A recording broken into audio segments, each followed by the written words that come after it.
Estudo do livro de Êxodo, parte 2, da autoria de Jen Wilkin. Tradução, adaptação e interpretação da equipa das Mulheres da Lapa. Os cadernos de estudo podem ser encomendados através do e-mail mulheresdalapa@gmail.com. Semana 10. Obediência. Na semana passada falámos acerca da história do bezerro de ouro e vimos que houve um caso gravíssimo de esquecimento entre o povo de Israel, que Moisés tinha ficado no topo da montanha durante 40 dias e 40 noites. Eu fiz menção também de que tinham apenas passado 59 dias desde que o povo tinha saído do Egito e por isso, por aí podemos imaginar que eles estavam mesmo a jeito para alguma coisa assim acontecer, algo deste género, esquecerem-se daquilo que de facto já tinha sido feito por eles e quem era o Deus que os livrou. E vimos como Moisés, incrivelmente, ofereceu a sua própria vida em troca da vida do povo, para que Deus poupasse o povo de Israel. E vimos como Deus, basicamente, lhe respondeu: a tua vida não serve para pagar esse pecado. Eu castigo os que são culpados. E baseado no número de pessoas que de facto morreram a seguir este episódio do bezerro de ouro, que eram 3.000, lembram-se, vimos isso como um sinal da misericórdia de Deus, tendo em conta os milhões de pessoas que estavam naquele lugar. Então havia uma espécie de uma imagem dupla de um intercessor e de um sangue que foi derramado para cobrir este pecado, e como Moisés apontava para esse melhor mediador, o único mediador entre o homem e Deus, o único que podia de facto estar na brecha entre os homens e Deus. E isso é o próprio Cristo, claro. E eu não sei se na semana passada passámos por cima deste assunto, talvez com demasiada brevidade. Eu fiquei a pensar se teria acontecido isso. Aquele assunto de quanto ao arrependimento possível de Deus, se de facto Moisés fez com que Deus mudasse de ideias ou não. Porque eu já ensinei acerca disso e um dos perigos de nós ensinarmos acerca de alguma coisa é que quando voltamos a falar desse assunto, às vezes esquecemos de se de facto já ensinámos àquele grupo ou se foi um grupo diferente. Porque não são as mesmas pessoas, naturalmente. Por isso eu quero voltar aqui a isto muito rapidamente. Porque eu sei que deixou dúvidas a algumas de vós. Algumas ficaram ainda a pensar: espera lá, mas afinal o que é que se passou aqui? Será que Deus estava a brincar com Moisés? E há uma tensão que nós temos sempre de reconhecer quando falamos de Deus e de alguém que está a orar e da resposta que essa oração recebeu da parte de Deus ou não. Temos de nos lembrar que Deus sabe tudo e que Ele tem em si todo o poder, certo? Então, se estas duas coisas são verdade, Ele não pode de facto mudar de ideias.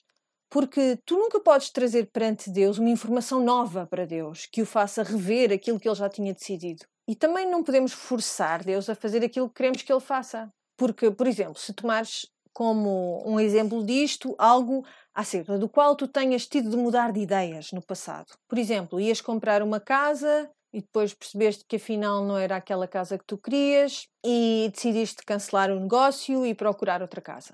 Imagina que o dono da casa vinha ter contigo e dizia: eu tenho aqui uma informação que tu não tinhas, que eu não te tinha dado antes, é que na verdade existe petróleo debaixo desta propriedade. E eu não vou fazer subir o preço. Então, aqui estás a receber uma nova informação que provavelmente mudaria a tua decisão. Ou então imagina que o dono da propriedade vinha ter contigo e te apontava uma arma e dizia: vais comprar a minha propriedade. Isso também te faria mudar de ideias. Porquê? Porque nós não temos toda a informação e não temos todo o poder. Então, é fácil alguém forçar-nos a fazer alguma coisa que não queremos fazer e é fácil também alguém convencer-nos a fazer algo que não queríamos fazer à partida. Só que isto não é verdade com Deus. Não há nova informação que possas trazer perante Deus e não podes forçar Deus a fazer nada, porque todo o poder é dele. Então, quando nós lemos uma história como esta, em que alguém está a dizer a Deus: devias fazer antes assim, e depois vemos que Deus, de facto, muda o plano que ele já tinha apresentado como sendo o seu plano original para outro plano, nós não podemos ler isto e dizer assim: Deus estava mesmo decidido a fazer isto, mas depois Moisés deu-lhe mais informação e convenceu-o a mudar de ideias. Há algo maior a acontecer aqui. E talvez isto seja um pequenino desapontamento ou um grande desapontamento para muitas de nós. Porque o que é que nós queremos? Nós queremos que a nossa oração faça com que Deus haja. Então, quando vemos uma história assim, pensamos, então as nossas orações afinal não importam para nada. Porque se elas não servem para dizer a Deus, Senhor, isto está a acontecer e, portanto, deverias fazer assim ou quero que tu faças assim, então o que é que tu consegues com as tuas orações? De facto, tu consegues muito com as tuas orações. Elas são de facto poderosas. Primeiro que tudo porque te mudam a ti. Põem-te no teu lugar apropriado nesse relacionamento perante um Deus que de facto não pode ser coagido. Para além disso, também a oração não é propriamente algo que tu possas decidir não fazer, porque o Senhor ordenou-nos que orássemos. Porquê? Porque Ele dispôs a tua realidade de tal modo que Ele age de facto através das orações que tu fazes para cumprir os seus propósitos. E isto é um grande privilégio. Eu quero ser parte disto. Eu quero orar porque o Senhor me mandou que eu orasse e também porque essa é a maneira que Deus gosta de agir, através das tuas orações. E se tu pensares bem nesta questão, eu acho que tu chegas à conclusão que é bem melhor que Deus não seja alguém cuja mente tu consegues mudar, consegues convencer. Tu não queres que ele seja alguém que de facto pode ser convencido ou coagido de alguma maneira, porque senão isso quer dizer que alguém muito mais convincente do que tu, ou muito mais poderoso do que tu, é alguém que vai ter o favor de Deus nas suas orações. E é claro que nós achamos que isto é uma ótima ideia se formos nós essa pessoa. Mas queres mesmo que exista alguém que nem sequer tem os mesmos objetivos que tu, os mesmos intuitos? Queres mesmo que exista alguém com uma influência grande sobre Deus ao ponto de mudar aquilo que Ele decide fazer? Não. Portanto, é bem melhor para todos os envolvidos que a mente de Deus não mude de facto. E eu vou-te dar a melhor de todas as razões para não querermos que Deus seja alguém que pode ser convencido a mudar as suas ideias. Tu não queres que Deus mude de ideias acerca de ti em relação ao seu filho. A certeza da salvação de que nós podemos beneficiar como crentes está assente no facto de nós acreditarmos que o nosso Deus não muda. É muito difícil para nós compreendermos isto porque não conhecemos ninguém que não mude. Aliás, esta é a maior mentira que nós contamos a nós mesmas e aos outros quando se está a passar alguma coisa na nossa vida que para nós é bem melhor que ela fique como está em vez de ser mudada. A desculpa que nós damos sempre é assim que eu sou, eu não posso mudar. Mentirosa. Mentirosa, mentirosa, mentirosa. Só Deus é que não muda. Não atribuas a ti mesma algo que é um atributo exclusivo de Deus. A tua maior esperança, de facto, é que tu podes mudar. E é isso que o Evangelho diz. Em tempos tu foste isto e agora és esta outra coisa. Tu queres ser mutável e queres que Deus seja imutável. Então, quando lemos esta história acerca de Moisés, temos de compreender que aquilo que nos está a ser aqui apresentado é um contraste. Um contraste entre o Moisés, que estava na sarça ardente, perante a sarça ardente, e que tentou, por todos os meios, escapar àquela responsabilidade, àquela missão que Deus trouxe perante ele nesse episódio da sarça ardente. E este Moisés, que agora está no Monte Sinai, disposto a abdicar de tudo a favor do povo, deste povo que o deixava louco. Portanto, é disto que se trata este relato. Agora vamos até esta imagem da resposta do povo ao perdão que lhes foi concedido depois desse incidente do bezerro de ouro. Então, Moisés desce do Monte Sinai, tem as duas placas dos 10 mandamentos e depois entramos numa nova secção que tem a ver com a construção do tabernáculo.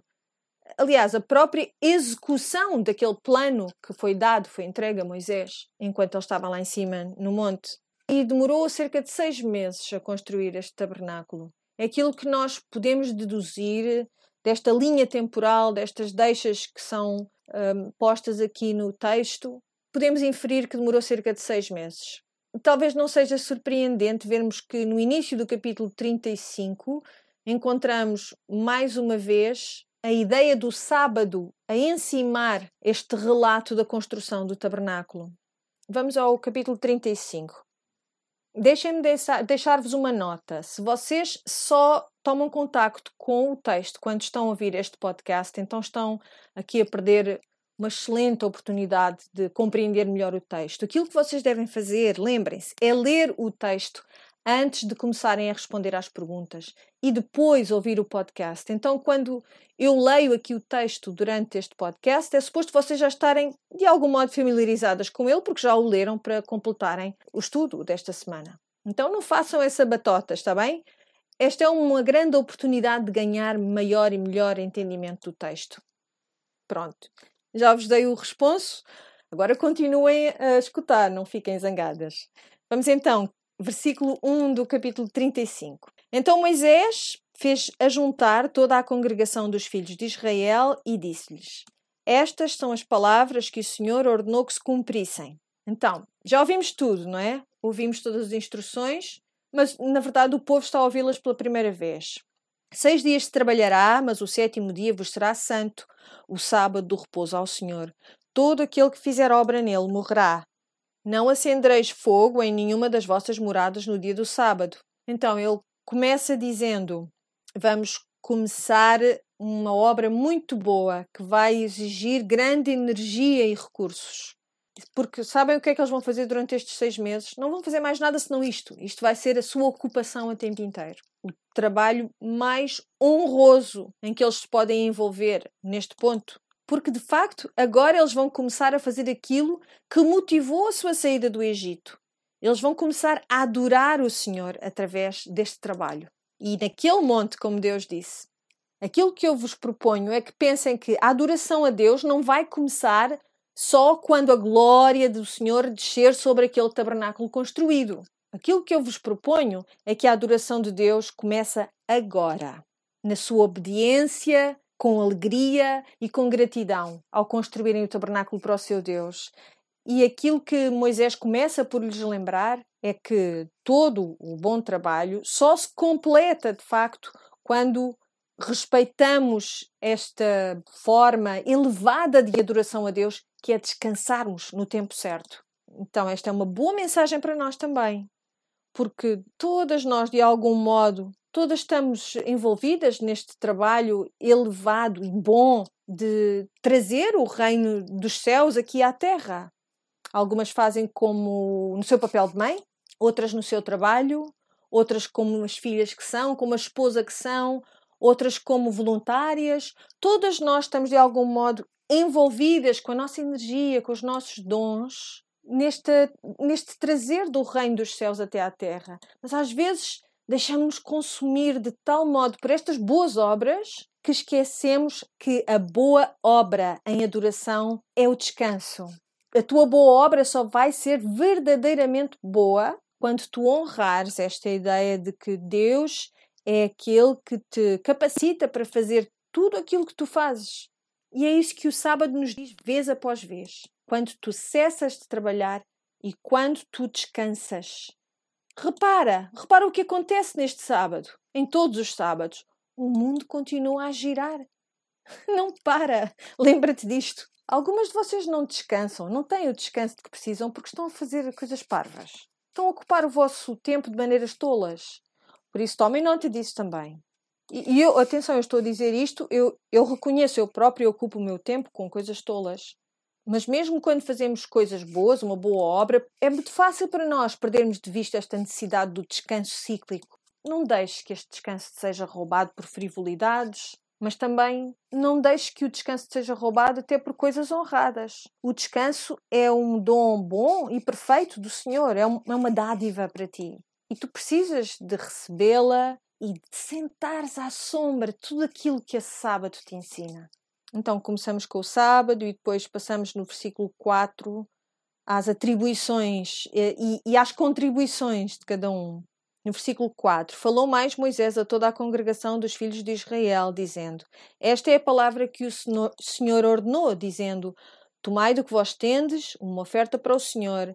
Cada um cujo coração é voluntariamente disposto a trará por oferta alçada ao Senhor ouro e prata e cobre.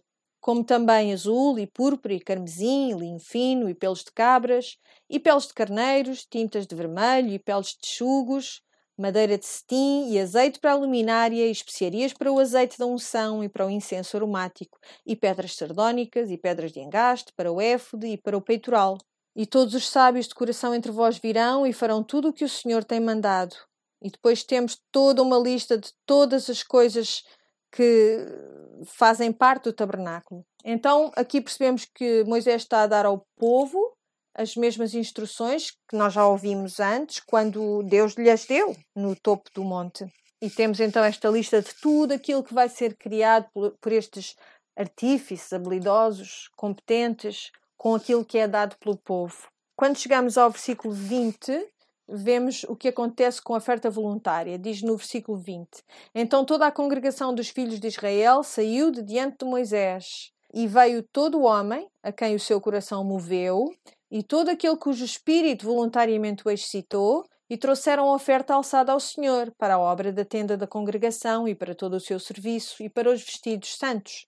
E assim vieram homens e mulheres, todos dispostos de coração. Então, tomem nota disto. Isto é significativo, porque vamos voltar a ver isto. Todos dispostos de coração. Trouxeram fivelas e pendentes e anéis e braceletes e todo o vaso de ouro. E todo o homem oferecia oferta de ouro ao Senhor. E todo o homem que se achou com azul e púrpura e carmesim e linho fino e pelos de cabras e peles de carneiros, tintas de vermelho e peles de texugos os trazia. Quem é que acham que era provável que tivesse este azul e púrpura e carmesim, linho fino, tudo isto? As mulheres. Porque as mulheres eram as tecelãs. Já vamos ver mais isso daqui a pouquinho. Aliás, vou ler de Provérbios 31, aquela passagem que todas amamos odiar. Vamos ver o que é que diz acerca da mulher em Provérbios 31. Diz no versículo 21 de Provérbios 31: Não temerá por causa da neve, porque toda a sua casa anda forrada de roupa dobrada. Faz para si tapeçaria de linho fino e de púrpura é a sua veste. E depois diz no 25: A força e a glória são as suas vestes, e ri-se do dia futuro. O papel da mulher está entretecido com esta ideia de estar vestido de força e de glória, de dignidade. E nós já falámos sobre como, quando cobrimos alguém com um tecido, aquilo que estamos a fazer é cobrir, restaurar a sua dignidade. Por exemplo, falámos da questão de Cristo estar despido na cruz e como essa é uma imagem também de, naquele momento, lhe ter sido retirada a sua dignidade. Por isso, lembrem-se disso, porque nós vamos continuar. Vamos voltar então a Êxodo. E diz assim no versículo 24: Todo aquele que oferecia oferta alçada de prata ou de metal, a trazia por oferta alçada ao Senhor. E todo aquele que se achava com madeira de cetim, a trazia para toda a obra do serviço. Versículo 25: E todas as mulheres sábias, de coração, fiavam com as suas mãos, e traziam fiado o azul e a púrpura, o carmesim e o linho fino. E todas as mulheres cujo coração as moveu em sabedoria fiavam os pelos das cabras. E os príncipes traziam pedras sardónicas e pedras de engastes para o éfode e para o peitoral. E especiarias e azeite para a luminária e para o óleo da unção e para o incenso aromático. 29. Todo o homem e mulher cujo coração voluntariamente se moveu a trazer alguma coisa para toda a obra que o Senhor ordenara que se fizesse pela mão de Moisés, aquilo trouxeram os filhos de Israel por oferta voluntária ao Senhor. Então trouxeram todas estas coisas perante o Senhor e disseram: usem isto que nós trazemos para a construção do tabernáculo. Se eu vos perguntasse de todas as contribuições para o tabernáculo e para o pátio do tabernáculo, qual contribuição acham que constituiu o grosso do material físico que foi oferecido? Pensem na construção do próprio tabernáculo. Quem contribuiu para a maior porção da estrutura? Foram as mulheres.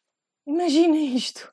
Tecendo afincadamente, com todo o seu coração, e nem um único nome mencionado neste texto, a tratarem deste assunto tão importante, de vestirem de glória e de dignidade, esta estrutura que iria albergar a glória do próprio Deus. Eu adoro esta imagem. E não é isto que nós fazemos ainda? Fazemos, pois. Nós procuramos maneiras de trazer força e dignidade àqueles que estão na nossa esfera de influência. Fazendo o trabalho de Deus, nunca pedindo esse reconhecimento público, mas fazendo aquilo que Deus nos pôs nas mãos para fazermos. Eu gosto muito desta ideia. Nunca ninguém me conseguiu mostrar isto assim com tanta clareza. Às vezes lemos o Antigo Testamento e pensamos: olha, um homem fazer uma coisa para Deus. Outro homem fazer outra coisa para Deus. E outro aqui, olha outro. As mulheres casavam com os homens. Pois, mais uma noiva. Mais um homem aqui a fazer mais coisas para Deus. Pois, mas é que nós temos de ler isto do mesmo modo que os leitores originais leriam este texto. Eles nem precisariam que lhes fosse explicado que as mulheres fizeram todo este trabalho para o tabernáculo, que elas estavam profundamente envolvidas nesta obra. Porque eles percebiam logo, vendo todos aqueles tecidos, aquele linho fino, todos aqueles materiais nobres, tudo aquilo que tinha sido tecido com muito amor e com muita vontade, é trabalho de mulher. Foram as mulheres que fizeram. Mas para nós precisamos de um empurrãozinho para entendermos estas coisas. É por isso que é tão importante para nós compreendermos a história e a cultura dos textos que estamos a ler. As mulheres tinham um papel muito importante e tiveram um papel muito importante na construção do tabernáculo. Lembram-se da questão do bronze, que foi ofertado também pelas mulheres, que desfizeram-se dos seus próprios espelhos para fazer aquela pia de bronze? As mulheres que serviam ali no pátio do tabernáculo, nós não fazemos ideia de qual é que era a posição que elas ocupavam nesse serviço. Mas eu posso imaginar qual seria uma estrutura enorme, feita de linho branco, fino, puro. Imagino que elas estivessem muito ocupadas a lavarem roupa e a deixarem tudo impecável, os tecidos nobres, a preservá-los, a cuidar deles. É claro, isto não nos é dito explicitamente, mas é uma inferência que podemos fazer. Quem é que cuidava dessa parte? Porque, sinceramente, sabem como é difícil trabalhar com o linho? E elas, fielmente, dia após dia, elas faziam este trabalho moroso e custoso. Eu lembro-me, por exemplo, da minha avó, uma das coisas que eu havia fazer sempre era engomar a roupa interior do meu avô. Esperem, mas porquê é que eu estou a falar disto? Não tem assim grande relação com o que eu vou dizer. Mas o que é certo é que pode ser um exemplo de como as mulheres arranjam uma maneira de trazer ordem a coisas que não são vistas. De tratar de coisas que são invisíveis para os outros, mas que elas querem certificar-se de que estão bem feitas. Porque, sinceramente, se não fosse Deus a ordenar que este tabernáculo fosse feito desta maneira, o mais provável é irmos ter com o empreiteiro e dizer: olha, eu acho que não é boa ideia tu cobrires isto tudo de linho fino, branquinho. É capaz de não ser a tua melhor escolha. Só que o Senhor diz: sim, é assim mesmo que eu quero que as coisas sejam feitas. Eu acho que é mesmo muito apropriado. Porque o linho não é nada fácil de ser usado e não é fácil de ser trabalhado.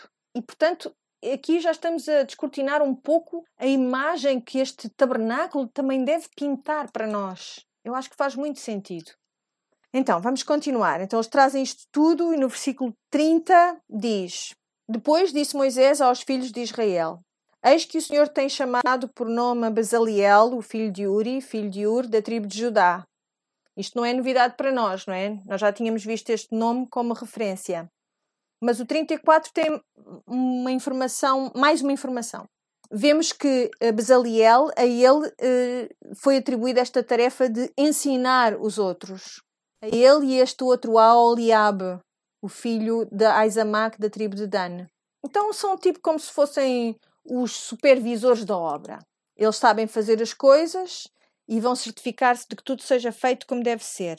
Eles não são só competentes a fazerem eles mesmos o que tem de ser feito, eles também são competentes para ensinar. Por isso o que nós vemos aqui são pessoas com dons incríveis. E estes dons que receberam não lhes foram dados para que apenas eles beneficiassem dos dons, mas que pudessem transmiti-los a outros, para que a glória do Senhor pudesse ser manifestada no seu meio. E é isto que a Igreja é hoje em dia também. Por isso, eu estou perante vocês e ensino-vos a palavra de Deus. E há alguém que diz: tu tens um dom para o ensino maravilhoso. Mas se o Senhor te deu um dom, então não te é dado esse dom para que tu só o uses por ti mesma. Há sempre alguém a quem tu possas transmitir esse dom, transmitir um ensino em relação a esse dom. há sempre alguém que tu possas ajudar a edificar no conhecimento das coisas que Deus te deu, de tal modo que nós não ficamos com aquilo que o Senhor nos dá para nós mesmos apenas, mas transmitimos-lo a outras. Então, vimos que estas pessoas são chamadas a fazer o trabalho. Vamos um pouco mais para baixo no capítulo 36, aqui a partir do 3. Tomaram, pois, de diante de Moisés toda a oferta alçada que trouxeram os filhos de Israel para a obra do serviço do santuário.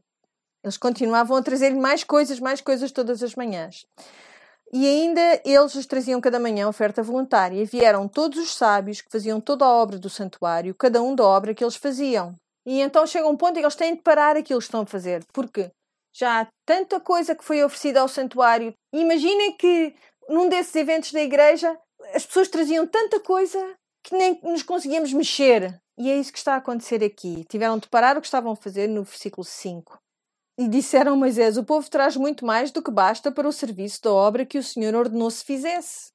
Então mandou Moisés que fizessem passar uma voz pelo arraial, dizendo: nenhum homem nem mulher faça mais obra alguma para a oferta alçada do santuário. Então o povo teve de ser contido. E é maravilhoso, não é? Eles foram proibidos de trazer mais. Já tinham mais do que suficiente para a obra. Eu, para mim, vou confessar, é muito difícil conter-me. Mas normalmente não se trata de eu ceder-me nas minhas dádivas. Tem mais a ver com comer doces a mais, ou não conseguir controlar a minha língua. Esta gente estava tão grata pelo perdão e pela misericórdia de Deus que era difícil pará-los. E não era só as coisas que não lhes faziam falta que eles davam, mas coisas de muito valor. Coisas que, se eles tivessem guardado para eles mesmos, se eles tivessem acumulado ou usado de uma maneira diferente, se eles tivessem usado como moeda de troca para ter outras coisas, podia ter-lhe dado muito descanso terem estes bens materiais todos, mas não o tipo de descanso que o Senhor queria para eles. Então eles fizeram a melhor opção. Eles optaram por trabalhar e ofertar, porque eles compreendiam aquilo que o Senhor tinha feito por eles. Agora vamos mais para a frente, porque vamos entrar nesta discussão que é muito semelhante àquilo que já tínhamos falado anteriormente, toda a lista das coisas que constituíam o tabernáculo e o modo como essas peças, esses objetos foram feitos. Por isso, vamos até ao capítulo 38, versículo 21. E do vosso caderno de estudos, vemos que esta lista é elencada basicamente na ordem inversa. Temos o tabernáculo, é a primeira coisa que ele menciona, depois o conteúdo, depois até o altar de bronze e a bacia, e depois o pátio, por isso vai de dentro para fora. Vemos como as coisas estavam a acontecer de uma maneira muito lógica. E até o modo como ele é construído vai ser do mesmo modo. Moisés vai começar por aquilo que vai proteger a Arca da Aliança dos olhos da pessoa comum e vai daí para fora, da área mais sagrada para fora. Então, no versículo 21, temos este cômputo, basicamente, um inventário oficial de todas as coisas que foram doadas para a construção do santuário. Eu não vou elencar cada uma exaustivamente, mas o que eu gosto é do facto de se falar dos objetos e também das pessoas, dos recursos humanos. Os recursos humanos fazem parte do grande tesouro que foi dado, que foi ofertado para a construção do tabernáculo. E depois fizeram a parte da matemática? Ótimo. Foi difícil? Não foi difícil, pois não. Contas de matemática connosco. Bom, espero que tenhamos chegado todas aos mesmos números, porque é suposto ser uma ciência exata, mas pelo menos todas percebemos que estamos aqui a falar de milhões. Milhões empregados num edifício, numa edificação, que não é muito maior do que alguns cortes de ténis. Mas o que é que interessa aqui reter? E nós nem sequer falámos do bronze, porque eu acho que vocês revoltavam-se contra mim se vos desse também esse cálculo para fazer. O que importa aqui é reter que o tabernáculo é pequeno, a sua obra é intrincada, elaborada e rica. É algo pequeno, mas de muito valor. Vamos ao capítulo 39, vamos para as vestes dos sacerdotes. Vamos cobrir esta secção rapidamente, mas é importante abordarmos aqui algumas questões. Temos um parágrafo introdutório, com uma espécie de um sumário, que diz: fizeram também os vestidos do ministério para ministrar no santuário de azul e de púrpura e de carmesim. Também fizeram os vestidos santos para Arão, como o Senhor ordenara a Moisés. E é aqui que, entre esta frase, como o Senhor ordenara a Moisés, e quantos itens é que seriam feitos para os sacerdotes? 6. Então teremos 6 parágrafos que enumeram cada uma dessas peças. E nós vamos ver que depois de cada parte, digamos assim, das vestes sacerdotais, temos esta mesma frase repetida, como o Senhor ordenara a Moisés, como o Senhor ordenara a Moisés, como o Senhor ordenara a Moisés, vez após vez. Já pensaram porquê que as igrejas têm liturgias? Porquê é que nós repetimos coisas? Isto é-nos exemplificado aqui, é um padrão que é estabelecido aqui. Esta ideia de que a repetição é boa porque nos ajuda a lembrar. Talvez tenhas crescido numa igreja em que a congregação respondia de determinado modo: Senhor, ouve a nossa oração, palavra do Senhor, algo que se repetia, toda a congregação dizia em uníssono. Talvez tenhas repetido algo parecido com isso. Aquilo que nós repetimos uma vez após outra é porque são coisas boas que nós devemos lembrar-nos dela. E essas coisas estão de facto guardadas na nossa memória. Se cresceste numa igreja que tem esse hábito, esse tipo de liturgia, repetiste-as tantas vezes que tu lembras-te. E às vezes, sinceramente, eu tenho pena que este hábito tenha quase desaparecido desta paisagem do cristianismo contemporâneo. Porque o que é que essa ausência de repetição assume? É que nós já somos melhores a lembrar-nos das coisas do que os nossos antepassados, do que os nossos avós. E eu não tenho bem a certeza se isso é bem assim. Eu tenho demasiados bezerros de ouro na minha vida para saber que a tendência para me esquecer me persegue para onde quer que eu vá. Então temos 6 repetições desta mesma frase. 6 coisas que foram criadas exatamente como o Senhor ordenara a Moisés. Eu quero que vocês olhem aqui para os versículos 42 do capítulo 39, o versículo 42 que diz: conforme a tudo o que o Senhor ordenara a Moisés, assim fizeram os filhos de Israel toda a obra. Então, a obra ficou terminada. E isto deve-nos fazer prestar atenção. Sempre que vemos que a obra está terminada, é algo que devemos prestar atenção. Mas se andarmos um pouquinho mais para trás, no 42 diz: conforme a tudo o que o Senhor ordenara a Moisés, assim fizeram os filhos de Israel toda a obra. Outra vez. E mais uma vez, no 43 diz: viu, pois, Moisés toda a obra, e eis que a tinham feito, como o Senhor ordenara, assim a fizeram. Viram 3 vezes a mesma coisa. E nos padrões de escrita do Antigo Testamento, isto era algo recorrente, esta repetição. 3 elementos que são mencionados uma vez após outra. Isto é um padrão que é repetido muitas vezes na literatura do Antigo Testamento. E depois temos a afirmação final, no versículo 43, que diz: viu, pois, Moisés toda a obra, e eis que a tinham feito como o Senhor ordenara, assim a fizeram. Então Moisés os abençoou. Perceberam aquilo que está a acontecer aqui? Isto soa alguma coisa que tenham estudado anteriormente? Alguma parte das Escrituras que tenham lido e que conheçam melhor? E Deus disse, e assim se fez, e era bom. E Deus disse, e assim se fez, e era bom. E Deus disse, e assim se fez, e era bom. Isto é uma narrativa da criação, que termina com esta ideia de que está completa a obra. Aqui vemos a narrativa da criação, neste relato do tabernáculo, da construção do tabernáculo, utilizando o mesmo tipo de linguagem que Moisés aplicou aos 7 dias da criação, no livro de Gênesis, claro. Está lá para nos mostrar que havia uma obediência perfeita que estava ligada, conectada com o trabalho que tinha sido feito. Chegamos ao capítulo 40 e diz: falou mais o Senhor a Moisés, dizendo, mais uma vez Deus disse, e o que é que diz Deus? No primeiro mês, no primeiro dia do mês, levantarás o tabernáculo da tenda da congregação.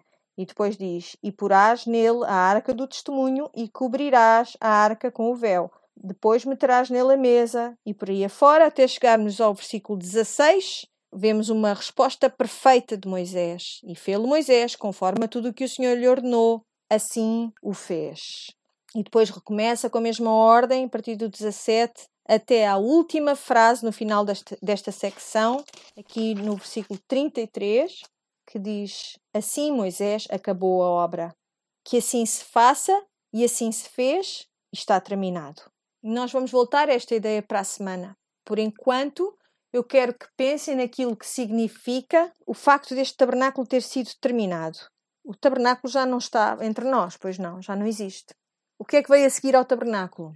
O templo. Vamos ver se conseguimos ligar aqui os pontos. João 2, 18 a 22 diz o seguinte: Responderam, pois, os judeus e disseram-lhe, a Jesus neste caso, que sinal nos mostras para fazeres isso? Jesus respondeu e disse-lhes, derribai este templo e em 3 dias o levantarei. Disseram, pois, os judeus, em 46 anos foi edificado este templo e tu levantarás em 3 dias, porque eles estavam a pensar que ele estava a falar do templo, aquele templo físico. Mas ele falava do templo do seu corpo. Quando, pois, ressuscitou dos mortos, os seus discípulos lembraram-se de que lhes dissera isso e creram na Escritura e na palavra que Jesus tinha dito. O próprio Jesus era o templo. Nós falámos sobre isto, não é nenhum choque para vocês. Estamos na semana 10, temos olhado para cada pequena parte desta edificação, percebendo que ele está a apontar para a obra terminada de Cristo. Escutem, a obra terminada de Cristo. O tabernáculo, construído ao longo do seu ministério, que, quando Jesus chega à cruz, o que é que ele declara? Está terminado. É a obra completa de imenso valor. E ele morre. E depois é ressuscitado. Por ter ressuscitado no 3º dia, há agora muitos tabernáculos espalhados pelo mundo inteiro. 1 aos Coríntios 3:16. Não sabeis vós que sois o templo de Deus e que o Espírito de Deus habita em vós? Se alguém destruir o templo de Deus, Deus o destruirá, porque o templo de Deus, que sois vós, é santo. Tu és o templo de Deus. Percebam bem isto. Tu, vestida de honra e força e dignidade, tu que estavas em tempos nua e perdida, tu que albergas dentro de ti o mesmo Espírito de Deus por causa da obra terminada de Cristo na cruz. Tu, esse lugar de habitação de Deus. Tu, esse lugar em que Deus revela a verdade. Tu, esse lugar de sacrifício. Tu, esse lugar de adoração. Tu. Quando eles construíram este tabernáculo com todas estas despesas no meio do deserto, com tanto trabalho, já repararam que eles vão ter de carregar com este tabernáculo por Canaã inteira? E depois o que é que acontece? O que é que se ganha com isso? O tabernáculo era uma estrutura temporária. A intenção não era nunca que ele durasse muito tempo, porque estava a apontar para Cristo, que, por sua vez, estava a apontar para aquilo que iria acontecer no Pentecostes e para além do Pentecostes, quando de repente a grande comissão é: todos vós, pequenos tabernáculos, vão ao deserto proclamar a glória de Deus através da adoração e do sacrifício. Espera lá. Eu pensei que já não existiam sacrifícios. Não era preciso, que Jesus foi o nosso último e final sacrifício. Tu tens razão. Já não há nenhum sacrifício que traga o perdão dos pecados. Agora o que nós vemos aqui na construção do tabernáculo, há o sacrifício da obediência que provém da gratidão e uma obediência alegre. Esse é o sacrifício que nós temos de trazer perante Deus. Nós queremos que seja um lugar de adoração, queremos que seja um lugar onde as nossas mãos estão levantadas, onde nós cantamos, onde nós adoramos o Senhor, onde lhe oferecemos o sacrifício dos lábios que honram o seu nome. Mas a ideia do sacrifício nas Escrituras nunca está divorciada da ideia de adoração. Então, se olhares para a história de Abraão, que leva Isaac para ser sacrificado em Gênesis, quero que vocês ouçam isto. Gênesis, capítulo 22. E isto é o relato de Abraão levantando-se cedo, obedecendo a Deus, a tudo o que Deus lhe disse para fazer, levando o seu filho em sacrifício. Então, no versículo 3, diz: Então se levantou Abraão pela manhã, de madrugada, e albardou o seu jumento. Portanto, lembram-se, quando se fala que alguém madrugou, que se levantou de manhã cedo, quer dizer que essa pessoa estava com vontade de começar aquele dia, de fazer aquilo que tinha de fazer. E Deus pediu-lhe algo terrível. Mas ele estava disposto a fazer isto porque ele acreditava que Isaac iria ser ressuscitado por Deus, que Deus tinha poder para o levantar dos mortos. Então ele levanta-se cedo, albardou o seu jumento, tomou consigo 2 de seus moços e Isaac, seu filho, e fendeu lenha para o holocausto. Então cortou lenha para oferecer o seu próprio filho neste altar. E levantou-se e foi ao lugar que Deus lhe dissera. Ao terceiro dia levantou Abraão os seus olhos e viu o lugar de longe. Então ele vê aquele lugar que ele sabe onde vai, que é o lugar onde ele vai oferecer o seu filho. No 5 diz, e disse Abraão aos seus moços, ficai-vos aqui com o jumento, e eu e o moço iremos até ali, e havendo adorado, tornaremos a vós. Abraão, tu não vais adorar, tu vais sacrificar. E Abraão dir-te-ia, as duas coisas são a mesma coisa. Adoração e sacrifício andam de mãos juntas, são sinónimos. E eu digo-te que no Novo Testamento diz-se a mesma coisa acerca de mim e de ti. O que é que nos diz Romanos 12, 1? Rogo-vos, pois, irmãos, pela compaixão de Deus, que apresenteis o vosso corpo, vós mesmos, em sacrifício vivo, santo e agradável a Deus, que é o vosso culto racional. Culto racional. Esse lugar de adoração é o lugar de sacrifício. Tu és o tabernáculo de Deus e foste chamada a obedecer-lhe com alegria por causa da tua gratidão, com um aroma agradável para o Senhor, um sacrifício de adoração. Que obediência é que é demasiado difícil para ti? De que modo é que a tua obediência pode mostrar a glória de Deus na tua vida de um modo que fosse inegável para o mundo à tua volta? E que obediência é que é demasiada para ti? Que sacrifício do teu tempo, que sacrifício dos teus recursos, que dons é que queres guardar para ti mesma em vez de os ensinares a outros? Que relacionamento é demasiado difícil para tu lidares? O que é demasiado? O que é demasiado para ti? Onde é que está a alegria da tua salvação? Que ela seja visível nesse ato espiritual de adoração. Já não existe o derrame de sangue para o expiar dos pecados, mas ainda existe uma morte que acontece no tabernáculo todos os dias, cotidianamente, se tu de facto és o tabernáculo de Deus. Diariamente é preciso que tu carregues a tua cruz e que morras para ti mesma. Eu crucifico-te, eu crucifico-te, eu crucifico-te. Tu já não tens reino nem domínio aqui, esse pequeno Deus que eu fiz de mim mesma. Ainda há uma morte que acontece todos os dias nesse tabernáculo. Neste tabernáculo que nós chamamos o nosso corpo, todos os dias. Isso se nós estamos de facto a seguir o Senhor como temos de seguir. E pela graça de Deus, vai chegar um dia em que nós vamos poder dizer: está terminado.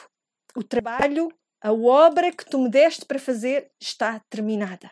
Pensem bem no descanso que tu vais ter depois disso acontecer.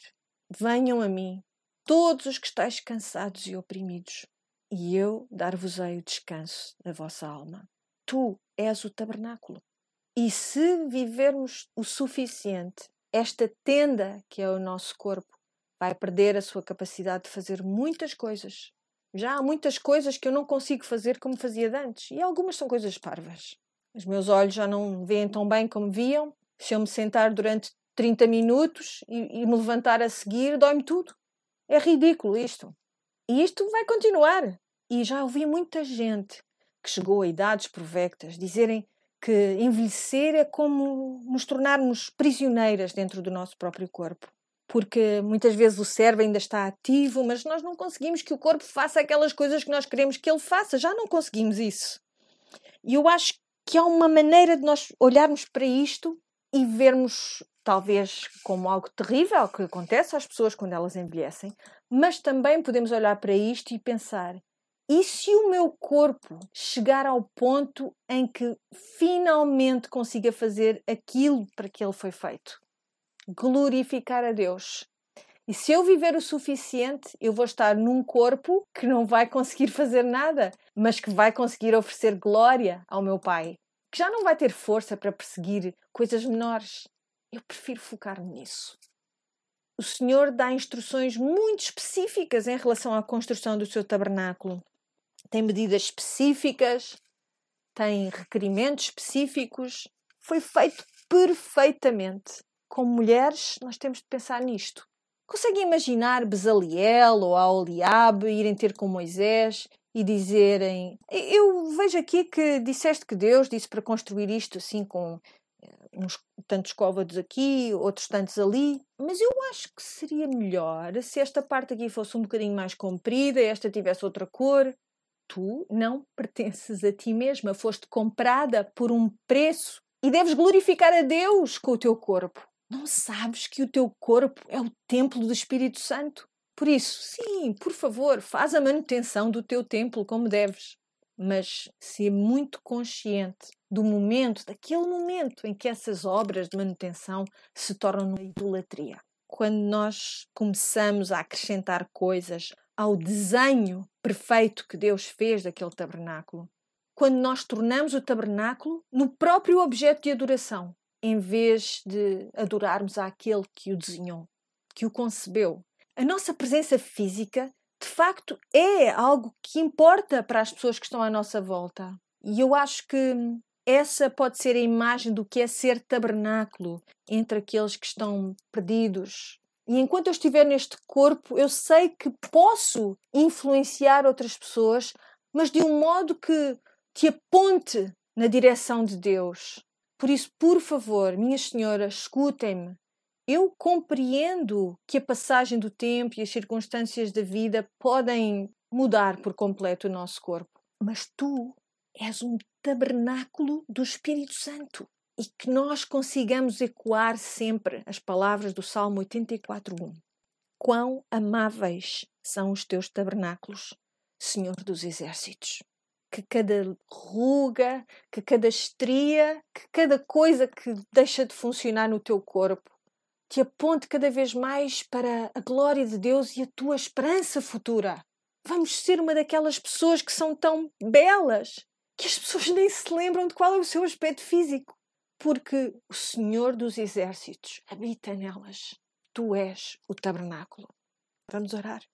Pai do céu, não é uma boa sensação sermos um tabernáculo. Senhor, nós oramos para que a tua glória seja mais importante para nós do que a nossa própria glória, Senhor. Nós oramos para que possamos tomar a sério esta ordenança de sermos aqueles nos quais tu habitas, no meio de gente que não te conhece. Nós oramos, Senhor, para que possamos dar com abundância dos nossos recursos, do nosso tempo, dos nossos dons, para que compreendamos que só temos o que temos por tua causa, Senhor. Que nós não nos agarremos com grande firmeza às coisas que não importam, que nós nos agarremos com toda a nossa força às coisas que de facto importam, para que nós possamos juntar a nossa adoração com o nosso sacrifício em resposta a Ti, com alegria e obediência nascida da gratidão, porque Tu és poderoso, porque Tu és o grande e poderoso Salvador. No nome de Jesus nós oramos. Amém.